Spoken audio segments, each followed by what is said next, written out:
Olá pessoal, sejam bem-vindos a mais uma aula aí de React Native. Hoje estaremos retomando onde paramos na videoaula passada com o nosso projeto. Para aqueles que não se lembram muito da última aula, a gente começou aí a realizar a criação da nossa entidade pessoa. E para isso a gente passou pelos vários pontos aqui da nossa solução de banco de dados, né? A gente fez uma deu uma explicada sobre a definição dos tipos de sobre a definição das tabelas sobre como que é a definição das tabelas.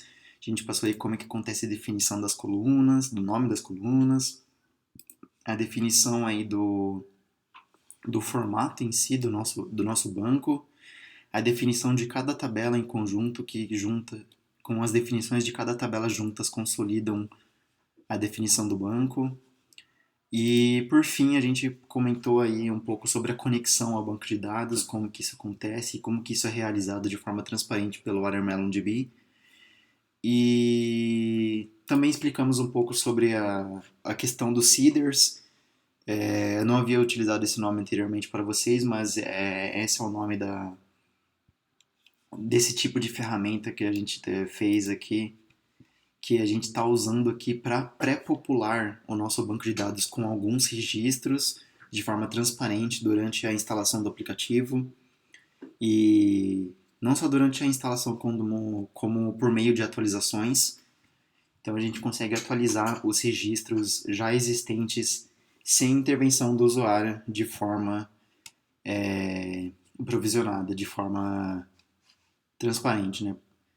Então, e por último, em questão de código, a gente começou aí a definir o nome da nossa tabela que será a responsável por guardar as pessoas da nossa aplicação. E essa é a entidade que a gente vai gerenciar aí ao longo dessa aula. O objetivo aí é a gente conseguir gerenciar todos os registros dessa entidade pessoa por meio do nosso aplicativo. E para isso a gente começou trabalhando pelo, entre aspas, back-end do nosso aplicativo, né, na camada de armazenamento, na camada de dados. E como a gente pode ver aqui, lembrar da aula passada, a gente começou definindo o nome da tabela que guardará nossas pessoas. A gente comentou um pouco da questão do TypeScript aqui e como que isso ajuda na questão de experiência de desenvolvimento, né, de developer experience, de como o TypeScript ajuda nesse ponto, e a gente começou a solucionar esse problema de tipos aqui na, no arquivo de tabelas, né? Na solução, na camada de dados. Então, beleza. A gente viu aqui, a gente definiu um nome, a gente passou um tipo, mas esse tipo não existe ainda. Então, a gente vai retomar aqui na criação desse tipo de pessoa, a partir do arquivo. Olha, esse aqui tá errado, não é da pasta de user, tá? É da pasta que a gente acabou de criar. Acabou de criar, não. Criou na aula passada, aqui, da pasta person. Isso não vai impedir o editor de continuar reclamando para você, mas o que a gente tinha que fazer aqui agora a gente fez. Agora basta apenas com que a gente defina isso, né? Se a gente for aqui no arquivo index de person, a gente vê que ele já está exportando tudo que tem no arquivo person. Como não tem nada ainda aqui, ele está reclamando, e é isso que a gente vai fazer a partir de agora. A gente vai criar o nosso tipo person. Como a gente pôde espiar na aula passada, a gente pode utilizar aí o tipo de usuário para usar de base. E esse tipo, ele não é apenas um tipo simples, mas ele é uma classe no sentido da orientação a objetos, né? Então, se existe uma classe responsável por guardar e envelopar os dados que você obtém de uma tabela do banco de dados. Nesse caso aqui, nós estamos olhando para a definição da classe usuário, que é a responsável por guardar o valor dos campos de um usuário específico do banco de dados. Então a gente pode ver aqui que tem algumas coisas definidas. Toda essa anotação aqui, tudo que está acontecendo aqui, eu produzi seguindo a documentação do WatermelonDB. Eu recomendo a todos que leiam a documentação do WatermelonDB para, se quiserem entender um pouco do que está acontecendo aqui. Mas, para fins dessa videoaula, eu estarei apenas seguindo o que acontece aqui e utilizando de base para a produção da classe de pessoa. Tá bom? Então a gente vai começar criando a nossa classe de pessoa aqui. Eu acho que nesse sentido não faz mal a gente dar uma copiada e colada aqui, meio sem vergonha. Aqui ele vai reclamar de tipo e status, tá? No nosso caso, a nossa entidade pessoa, a gente pode definir que ela não vai ter muitos campos não, viu gente? Eu defini inclusive em umas anotações que eu realizei aqui. Este é o repositório do projeto, aliás, que provavelmente até a publicação deste vídeo já estará disponível para vocês. E deixa eu fechar o tutorial aqui de gravação de aula. Eu fiz uma anotação aqui do que a gente vai precisar fazer aí nessa nossa aula, tá? Então, eu vou estar seguindo esse roteirinho aqui. E os campos que eu decidi que a gente vai precisar fazer aí, o bem mínimo possível, tá, gente? Pra gente só ter o que trabalhar.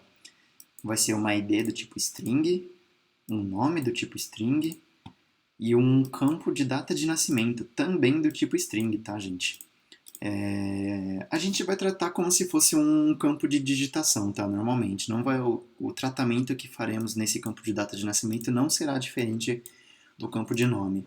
Mas o ideal, todos sabemos, né, que em questões de experiência de usuário, o ideal seria que para campos de datas nós fornecêssemos um campo um pouco mais amigável do que um campo de texto digitável, né? A gente poderia oferecer para o usuário um mini calendário para poder escolher a data e com isso a nossa aplicação já recebe a data pela pessoa, só que a pessoa tem uma experiência bem melhor para fazer isso.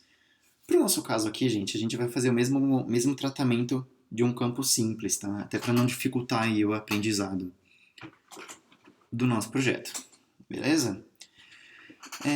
Beleza, então vamos ter 3 campos aí, um campo ID padrão, nomes e data de nascimento, e como a gente pode meio que entender aqui, a gente não vai ter relações no campo de pessoa, tá? No campo de pessoa não vai fazer relações, não vai fazer referência para outras entidades da nossa solução, mas outra entidade, no caso a entidade de usuário, vai fazer referência para a nossa entidade de pessoa. E mais para frente, no decorrer das aulas, a gente vai ter que adaptar não tudo que for relacionado ao usuário para ter a ciência de que existe essa entidade pessoa, tá? Então a gente vai ter que mexer no banco de dados de usuário, vamos ter que atualizar as telas, mas isso é uma outra história. A gente vai fazer durante o decorrer das aulas aí. Beleza? Então a gente pode tirar essa importação que havia nesse modelo de usuário para outras entidades. Vamos continuar tirando aqui a relação. Vamos ver o que a gente pode mais tirar daqui.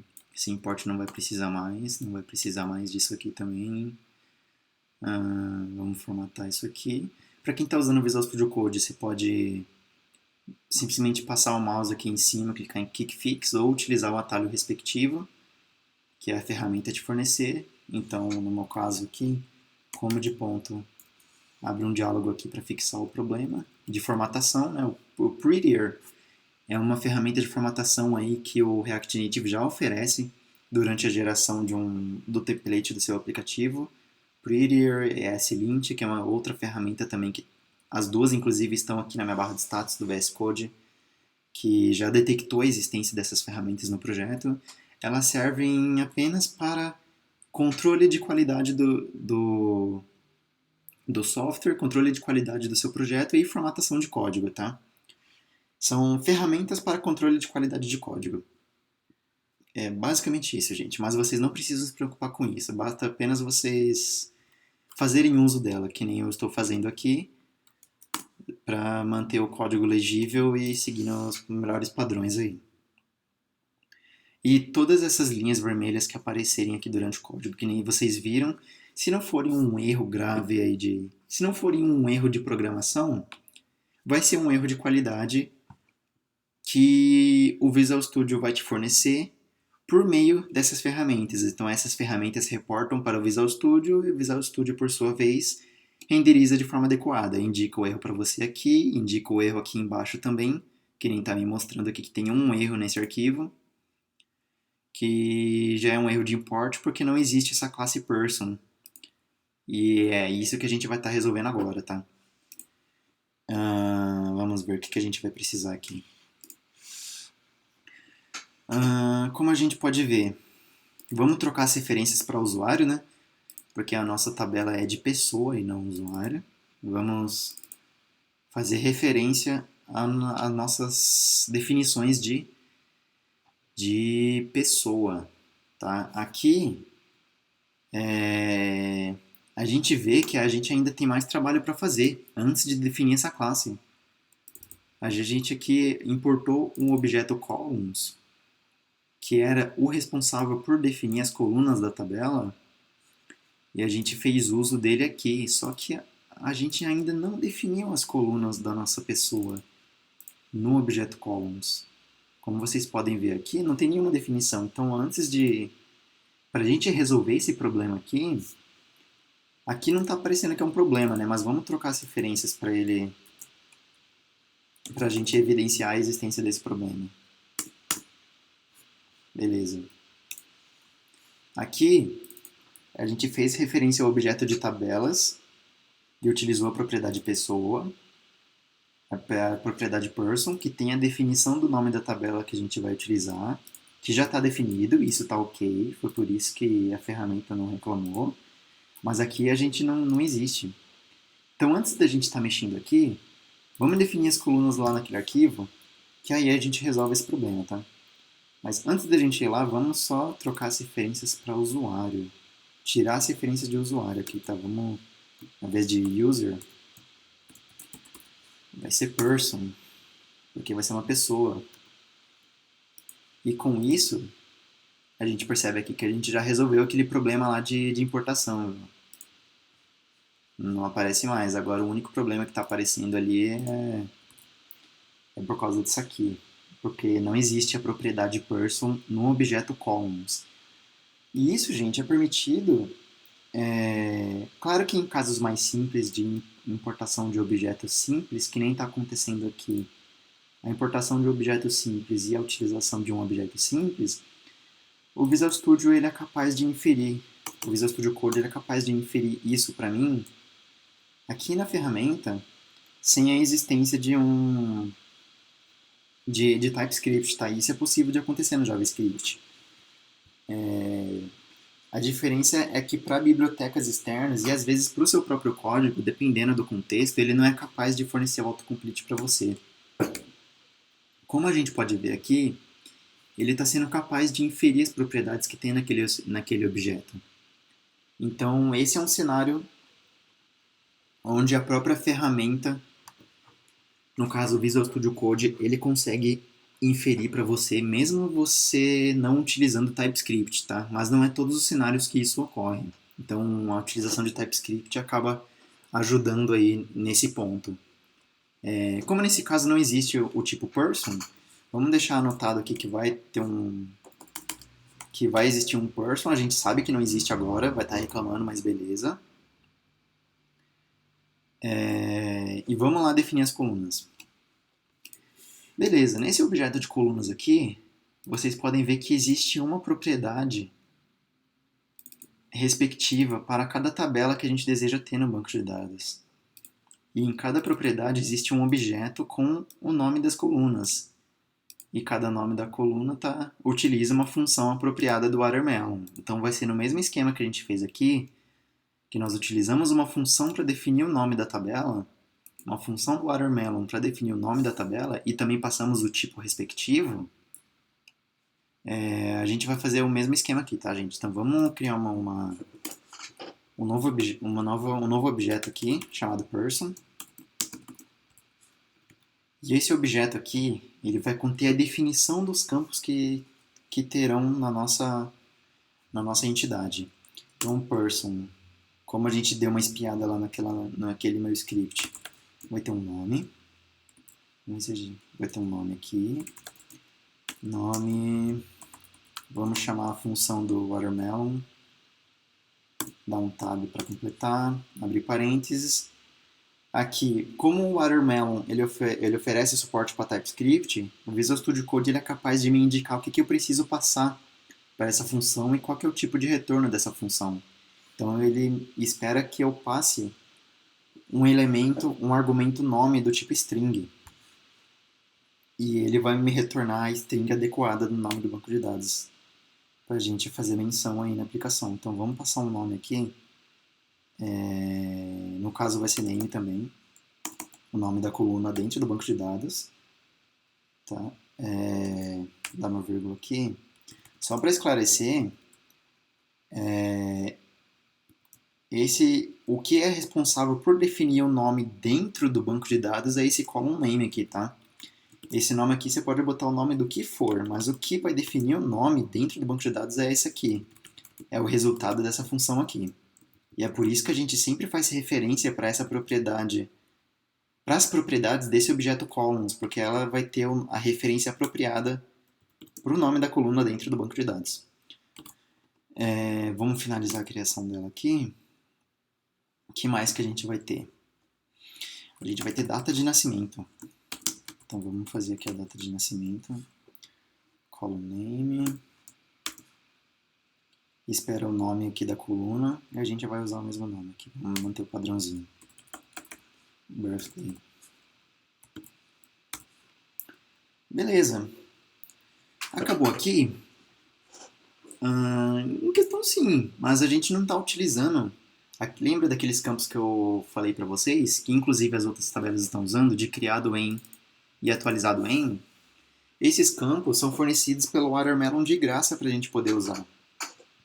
E ele vai fazer a atualização respectiva desse campo de forma totalmente automática e vai ser legal para a gente ter essas informações no banco de dados, mesmo que a gente não esteja utilizando agora. Né? São campos que é sempre bom ter, tá, gente? Então, se você tem a chance, durante a criação de algum banco de dados qualquer aí, seja para web, seja para alguma API aí, não desperdice essa chance de ter campos como criado em, atualizado em, tá? Muitas vezes os frameworks já fornecem isso para você de graça, tá? Então sempre faça bom uso deles, até para permitir com mais recursos, permitir pesquisa no banco de dados de uma forma que geralmente acontece, né? Quando a gente quer saber, por exemplo, quando que um usuário foi criado, a gente acessa o seu campo criado em. Quando quer saber qual que foi a última atualização, qual que é a data. E aí acessa atualizado em. Beleza? Então vamos não perder tempo aqui, copiar a definição desses dois aqui. E deixa eu ver, acho que a gente fechou aqui. A gente fechou aqui a definição das colunas da tabela pessoa. Não exatamente a definição das colunas, tá? A gente definiu o nome das colunas apenas num objeto aqui, mas a gente não está definindo diretamente no banco de dados aqui. A definição acontece ali no esquema, mas a gente não chegou lá ainda, gente. A definição de fato no banco de dados vai ser executada dentro do esquema, tá? Aqui no esquema, essas chamadas de funções aqui são elas que são as responsáveis por definir o que entra no banco de dados, definir o esqueleto do banco de dados. Aqui a gente só está salvando para utilizar em outros lugares da aplicação, quando a gente quer usar o nome para consulta e coisas desse tipo. Mas a gente já vai chegar lá, já. Beleza? Então, o nosso trabalho aqui está concluído. Definimos as colunas que iremos utilizar, nome e data de nascimento. E agora acredito que estamos prontos aí para continuar com a criação da nossa classe. Devido ao TypeScript, eu acho que ainda nesse caso ainda não é fruto do TypeScript, é fruto do próprio editor. Como eu tenho um objeto columns aqui que guarda o nome dos campos que existe para a tabela pessoa, o Visual Studio Code para mim aqui é capaz de inferir que essas propriedades não existem dentro daquele objeto. Então, não existe type ID dentro de columns.person, não existe status ID dentro de columns.person e assim em diante. Então, vamos atualizar aqui de acordo, tá? Como a gente pode ver aqui, ainda tem alguns resquícios do arquivo de usuário, tá? Aqui, esse trecho aqui é responsável pelas relações com outras tabelas, mas a gente viu que o person não faz referência para outras tabelas. Quem, aliás, vai fazer referência para person é user. E mais para frente, a gente vai ter que atualizar também aqui na lista de referências da entidade user. Assim como também atualizar aqui os column names para incluir um person ID. Mas calma que uma coisa de cada vez. A gente já ajeita isso durante as aulas, tá? Vamos, como a gente não precisa de associações aqui no person, a gente pode tirar aqui. Acho que a gente ainda precisa, mas vamos tirar minha dúvida aqui. Eu acho que a gente precisa indicar que existe referência. E isso é verdade, verdade.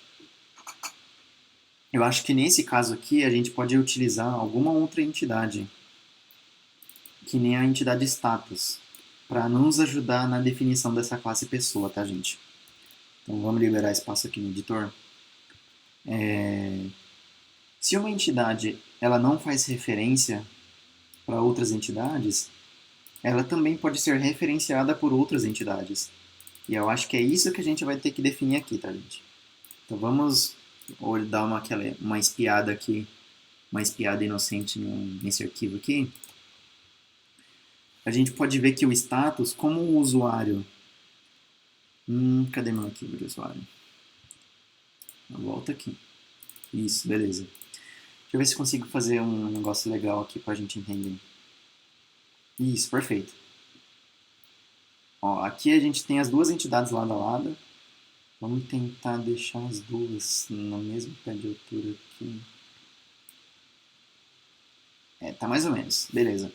Ó, aqui, a entidade status, a entidade usuário faz uma relação para a entidade de status. Né? E qual que é a relação?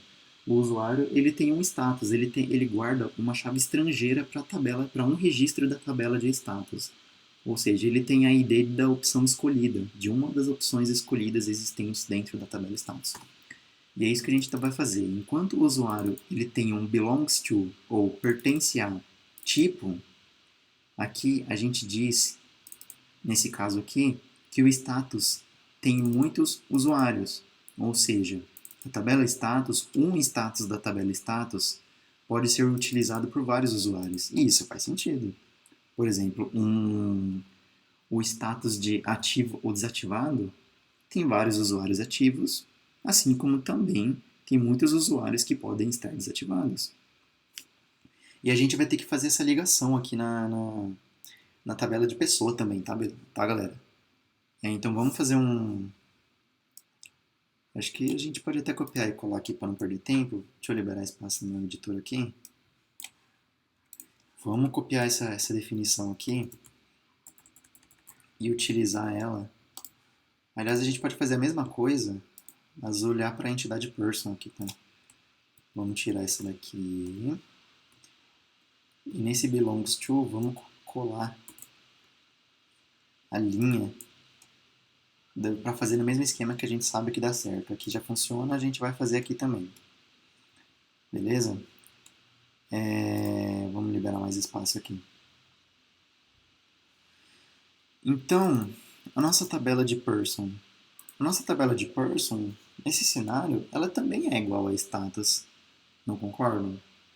Uma pessoa, nessa abordagem que a gente está seguindo, ela pode ter vários usuários.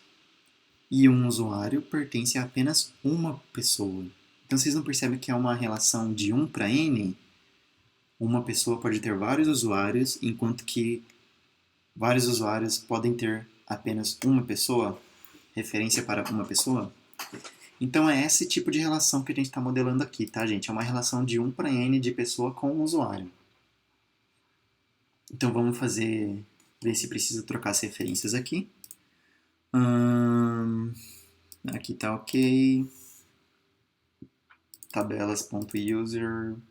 Sim, é o A gente quer fazer referência à tabela de usuário, do tipo tem muitos.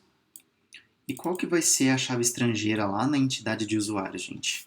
Para a gente seguir a convenção aqui, vamos chamar de person ID, tá? Então vai ser person ID. Ou seja, a nossa entidade de usuário, ela vai ter uma chave estrangeira dentro dela chamada person ID.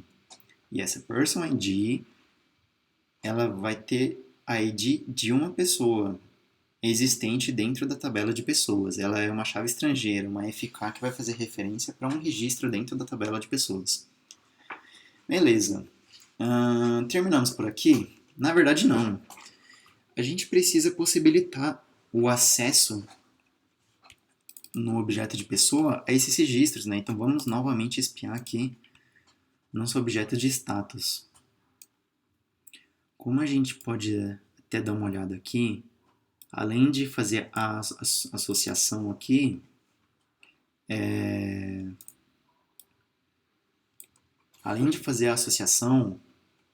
a classe status tem uma propriedade chamada users. E essa propriedade users é nela que você terá acesso aos usuários daquele status específico.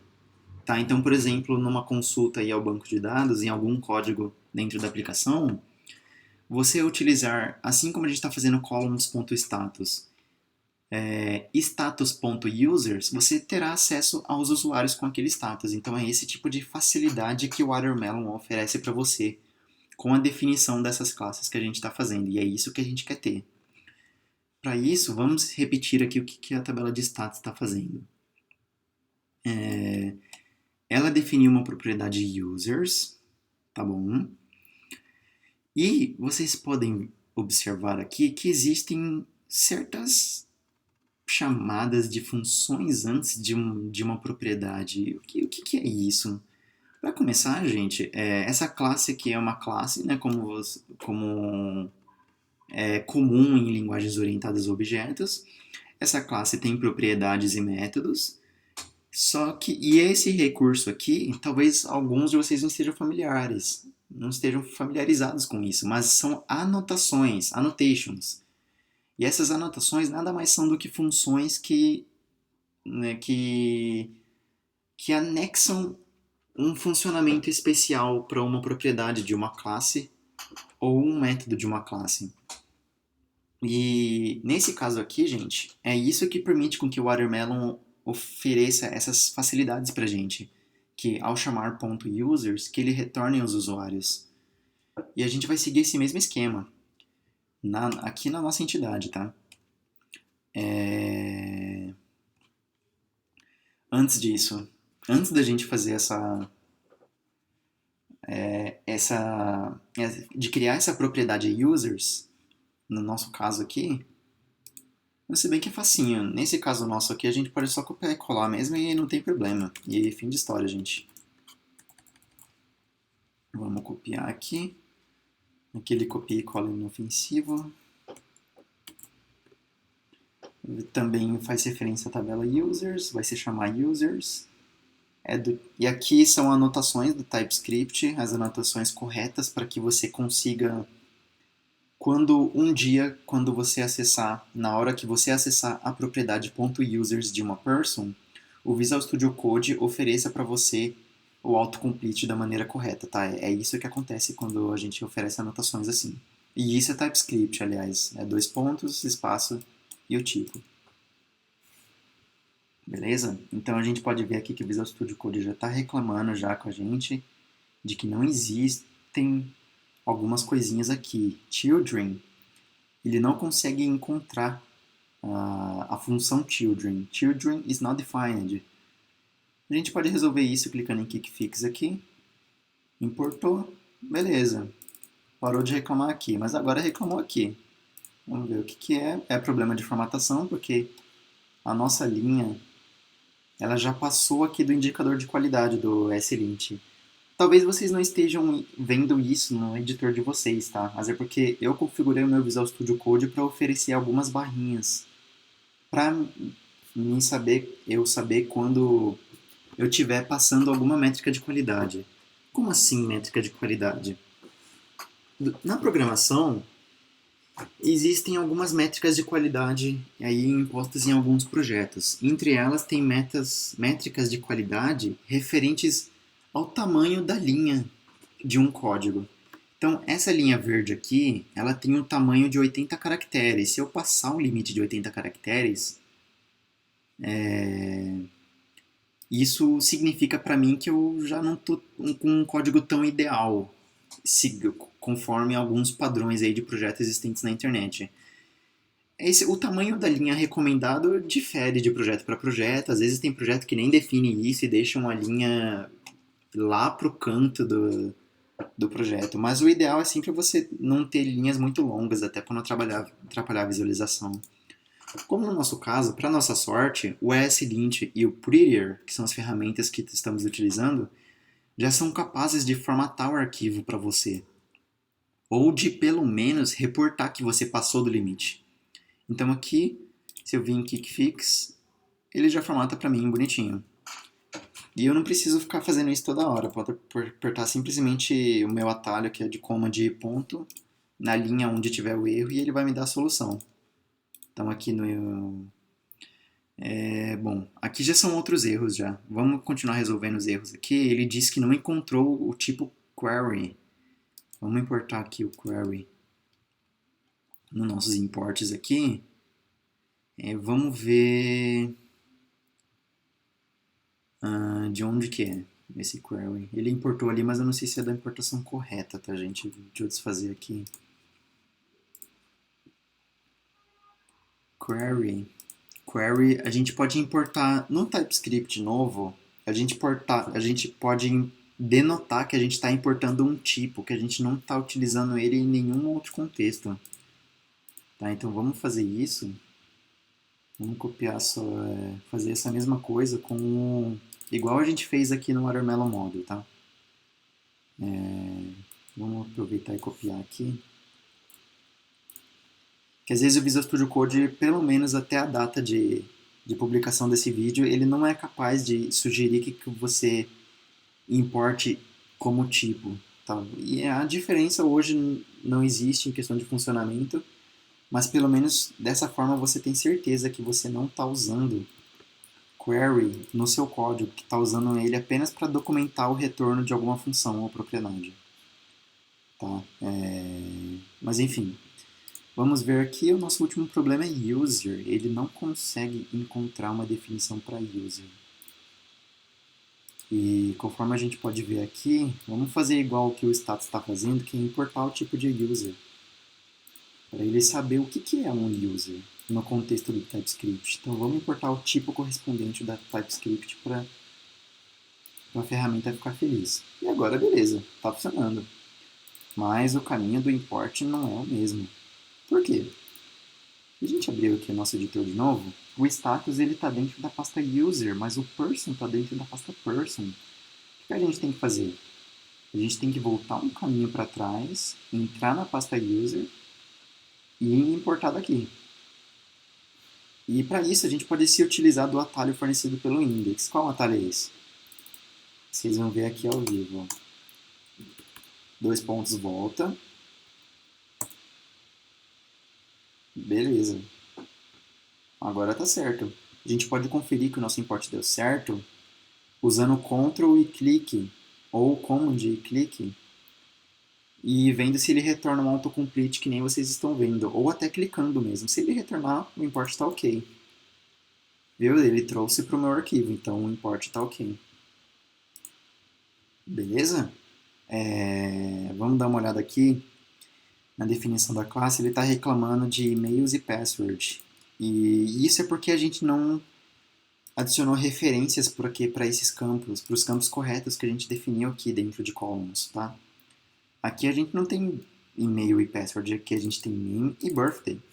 Então vamos fazer referência para esses campos aqui e atualizar da maneira correta, tá? No Visual Studio Code você pode usar o Alt para selecionar mais de uma coisa, assim como adicionar mais de um cursor, que nem eu estou fazendo aqui. No caso, a gente pode selecionar 2 coisas ao mesmo tempo para corrigir em 2 lugares ao mesmo tempo.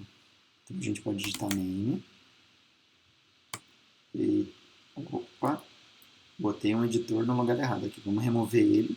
Você usa Alt e clique no lugar do editor para tirar ele, no lugar do cursor. Vamos chamar name. Olha lá, o Visual Studio Code foi até capaz de inferir para mim o tipo do name. Aqui para password, a gente vai fazer a mesma coisa. A gente vai trocar esse password para birthday. Isso, até o Visual Studio Code até completou para mim. Beleza? Bom, gente, a partir daqui a nossa definição de classe está finalizada. Vamos ver aqui o que nos falta. Né? A gente tem aqui a definição das colunas realizada de forma ok, não tem mais erros, a definição de tabela ok, sem erro. Na classe person, vamos ver o que a gente dá para melhorar aqui. A gente utiliza o objeto de tabelas e de columns para fazer referência para as colunas da tabela pessoa que a gente definiu, para o nome das colunas, né? E para o nome da tabela pessoa. Então aqui está ok. Aqui faz referência para a tabela user. Esse é um objeto simples do JavaScript, tá? Existem dois jeitos de você referenciar ou definir uma propriedade de um objeto no JavaScript. Tem essa maneira comum, né?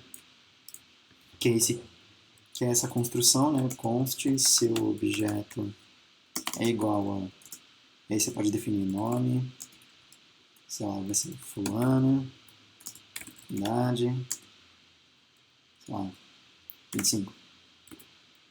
E existe uma outra forma de definição de propriedades de objetos, que é uma forma um pouco mais dinâmica, que permite com que você faça até coisas mais poderosas com ela. Vamos chamar de objeto 2 aqui, que é essa forma aqui. Você utiliza strings, muitas vezes até dinâmicas, para fazer a formação do seu objeto. Então, não só isso. Vamos copiar, inclusive, a descrição para não perder tempo. Seu objeto 2. Isso aqui, em contexto do JavaScript, isso aqui é válido. Vamos ver o que ele está reclamando. Ele está reclamando aqui porque isso confunde, tá? Então, em questão do slint, isso aqui pode confundir. Por que você está utilizando duas sintaxes para fazer a mesma coisa? Nesse caso aqui, ele faz a mesma coisa. Então, vamos... Se eu botar para corrigir aqui, ele vai seguir o jeito padrão. Mas tem um terceiro jeito, que é o que foi utilizado ali, que é uma forma dinâmica de definir propriedades. E para isso a gente utiliza essa anotação aqui, gente. Vou até completar aqui. E o slint, inclusive, não reclama comigo quanto a isso. Vamos dar uma quebradinha aqui, só para facilitar o entendimento.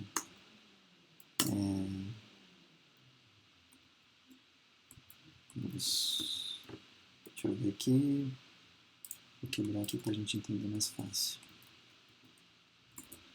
Beleza. Nossa, bem mais legível agora, gente.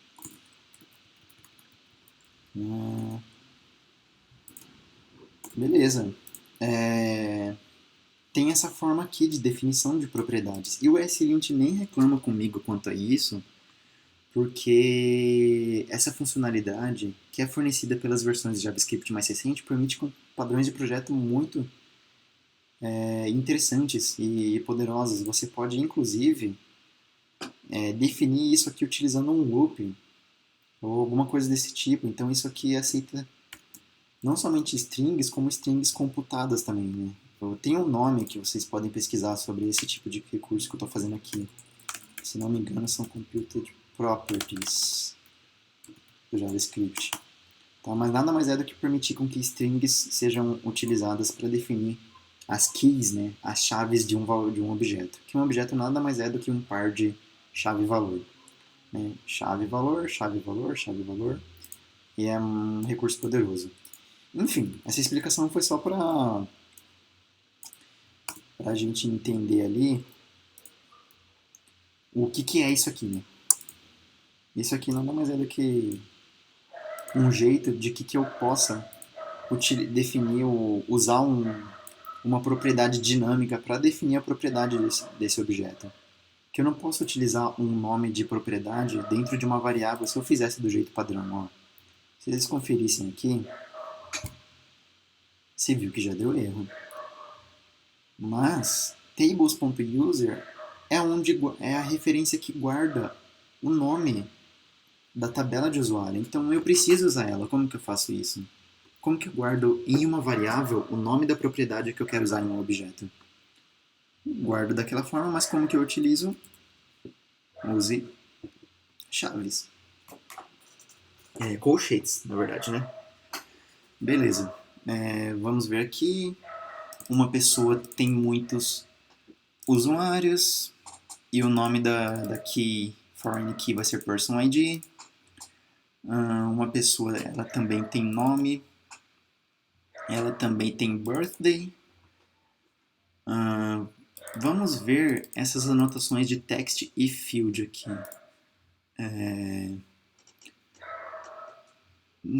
Acho que no nosso caso, gente, vai ser só text mesmo, viu, gente? Eu esqueci o que era, o que fazia esse field aqui.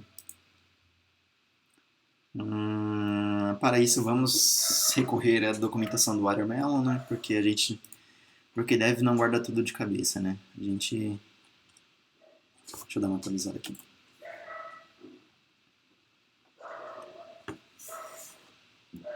Beleza. Aí, já tem o readme que eu produzi aí pra gente. Vamos acessar a documentação do Watermelon aqui. Deixa eu abrir uma outra aba. Isso aqui. Vamos dar uma olhada no que fazia. Agora eu não lembro o que fazia. Vamos ver. Tá, aqui a documentação deles é bem legal, a gente tem bastante exemplo. Eu estou seguindo com base nela. Vamos ver os tipos. Tá. Field usado para campos genéricos com título body. Nós vamos ver tipos avançados, que é o que a gente estava usando ali. Aqui ele fala um pouco mais sobre a relação. Aqui, achei. Campos avançados. Você também pode usar esses decoradores. O que o decorador, né, o decorator, ou annotation, né, são sinônimos nesse caso, faz? Enquanto o field ele não faz nada, o text ele remove espaço em branco do texto do usuário. E não espaço em branco dentro do próprio texto, mas sim do final e do começo. Então isso pode ser útil para a gente manter as coisas bem bonitinhas e organizadas. Então vamos fazer uso desse decorador também para guardar o nome. E vamos utilizar ele, como aqui o campo de data de nascimento a gente não está fazendo nenhum tratamento especial, vamos utilizar para o campo de data de nascimento também, para tirar o espaço em branco. Aqui ele reclamou provavelmente porque isso tudo passou a caber em uma linha e com isso eu posso deixar em uma linha. Beleza?